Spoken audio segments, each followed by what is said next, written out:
राष्ट्रीय अध्यक्ष हैं अलका लांबा ने प्रधानमंत्री की तुलना जो है रावण से की है। देखिए, प्रधानमंत्री नरेंद्र मोदी जी समाज के वंचित, शोषित, गरीब, ओबीसी, अति पिछड़े समाज के का प्रतिनिधित्व करते हैं और इस वर्ग से आते हैं। ये हम सब के लिए गौरव की बात है कि हम सभी के वंचित, शोषित तबके से निकला हुआ शख्स आज देश के प्रधानमंत्री के पद पर काबिज है, जिसने भारत का मान सम्मान पूरी दुनिया में गौरवान्वित किया है।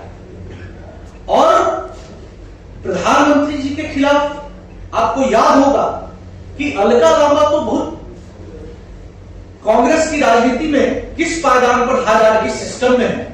उनकी शीर्ष नेता सोनिया गांधी जी ने कभी उनको खून का सौदागर और मौत का सौदागर कहा था।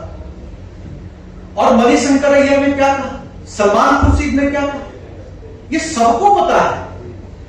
और समाज के जो दलित, पिछड़े, अति पिछड़े समाज के लोग हैं, जब शीर्ष पदों पर पहुंचते हैं तो जो एलीट साइकिया है वो बार बार इस तरह से प्रॉम्प्ट करता है कि उनको डेमोरलाइज करने के लिए, उनके मान सम्मान को घटाने के लिए इस तरीके की घटिया शब्दों से उनको संबोधित करने का काम करती है। पिछड़ा, अति पिछड़ा समाज देश का देख रहा है और इसका जवाब कांग्रेस, पूरे देश में कांग्रेस को हम देंगे। मुकेश सहनी ने कहा है कि अमीरों के धन को छीन कर गरीबों में बांटा जाएगा अगर हमारी सरकार आती है। देखिए, मुकेश सहनी जी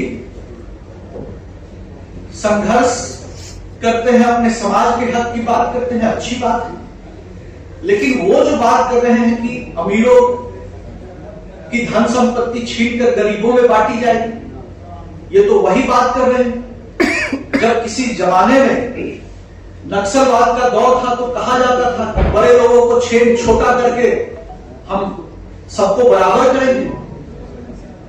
और ऐसी विध्वंसकारी और डिवाइसिव पॉलिसी हम एंडोर्स नहीं करते। हम तो चाहते हैं कि जो जितना संघर्ष करे, मेहनत करे और जो जितना सम्मान जिसका हो उतना उसको सुनिश्चित होना चाहिए। समाज के सभी क्षेत्रों में वंचित, शोषित तबके को भागीदारी मिले, न्याय मिले और सामाजिक न्याय और बराबरी, समानता के सिद्धांत पर और सामाजिक समरसता के सिद्धांत पर हम चलने वाले लोग हैं।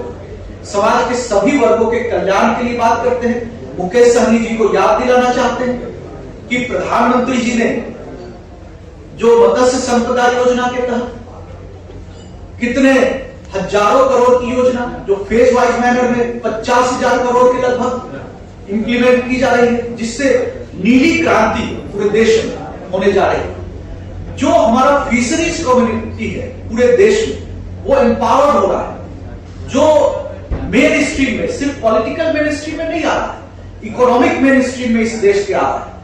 तो कम से कम प्रधानमंत्री नरेंद्र मोदी जी ने जो मत्स्य जीवी समाज के लिए जो किया है उससे संबंधित उन कामों को उनको पढ़ना चाहिए। नहीं तो हम लोग निश्चित तौर पर मुकेश सहनी जी को, नरेंद्र मोदी जी ने जो मत्स्य जीवी समाज के लिए किया है उसको हम लोग भेंट करेंगे।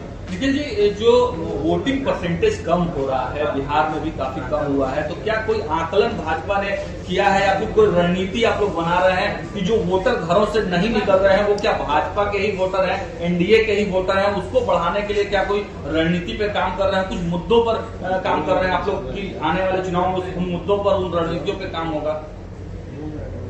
देखिए, इस तरह से पार्टी का एक सिस्टम है और पार्टी अपने तौर पर, निश्चित तौर पर हर बात का अध्ययन करती है। और भारतीय जनता पार्टी संगठन और विचारधारा की पार्टी है, तो संगठन के तौर पर हम सतत सक्रिय हैं, संघर्षशील हैं कि भारतीय जनता पार्टी का हर एक कार्यकर्ता घरों से निकले और हर व्यक्ति को अपने मत के अधिकार का उपयोग करना चाहिए। एक बात निश्चित है कि समाज का वंचित, शोषित तबका जो आज भारतीय जनता पार्टी की ओर और बिहार के भविष्य को लेकर, इस देश के भविष्य को लेकर नरेंद्र मोदी जी की ओर निगाहें उठाए हुए हैं। तो भाजपा अपने वोट निश्चित तौर पर सुनिश्चित कर रही है कि नरेंद्र मोदी जी के लिए एक एक वोट बढ़े, और हम इस बात को लेकर के आश्वस्त हैं कि नरेंद्र मोदी जी एक बार फिर से भारत का प्रधानमंत्री बनेंगे और 400 सीटें तो पार करेंगे ही। बिहार में भी हम 40 की 40 सीटें जीतने के लिए संघर्षरत हैं और हम काम कर रहे हैं। निखिल जी एक सवाल, विपक्ष कह रहा है कि वोटरों में उत्साह नहीं है मोदी को फिर से प्रधानमंत्री बनाने। ये विपक्ष अपने गिरेबान में झांके। विपक्ष कोई सार्थक मुद्दों की बात थोड़ी ही कर रहा है। विपक्ष धार्मिक तुष्टीकरण की नीति, मुस्लिम तुष्टीकरण की नीति, और तेजस्वी यादव जिस तरीके से कह रहे हैं कि वो प्रधानमंत्री जी पर उन्होंने टिप्पणी की, मुझे लगता है कि तेजस्वी यादव इल्यूजन के शिकार है और हेलुसिनेशन के वो शिकार है, वो भ्रम के शिकार है। तेजस्वी जी को जमीन का पता नहीं।